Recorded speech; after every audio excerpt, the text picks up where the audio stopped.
Hello, hello. Kumusta kayo? Sana'y nasa mabuting kalagayan ang lahat. Sa video ito, nandito ako sa bahay ng papa ko, guys. Dahil ito yung araw na naitakdang pumili ng leader para sa ating barangay. At saka, bisita na din. Namiss ko na din kasi ang lugar na ito. Dahil dyan, nagpapakain ng manok ang papa ko, guys.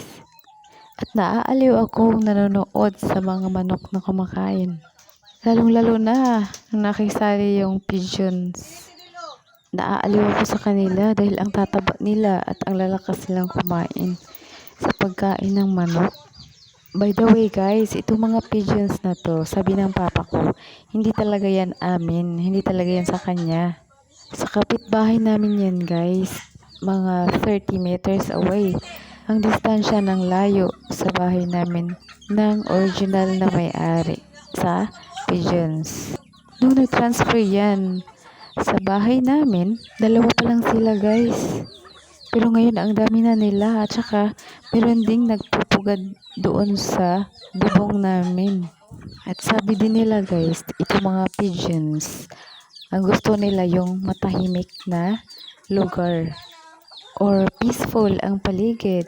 Pigeon. Nakisali sa chicken. Yung hindi magulo, yung hindi palaging nag-aaway, yung matuwasay lang, ganon. Sa puntong iyan, dyan daw manatili yung mga pigeons, guys.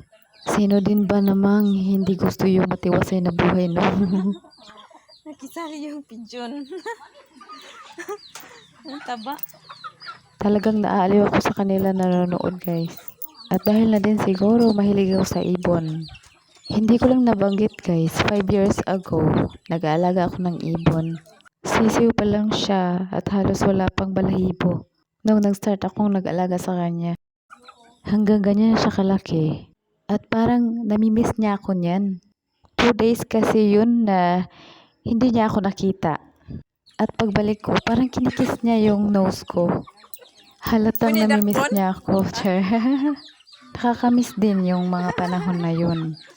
Sana buhay pa siya hanggang ngayon at sana inalagaan siya ng husto nung taong kumukupkup sa kanya. Gusto kong mag-alaga ulit pero gusto ko yung sisiw pa lang tulad ng dati kasi iba yung feeling nung sisiw pa lang sa'yo hanggang lumalaki na siya. At salamat sa panonood. Till to my next video. Bye bye and God bless.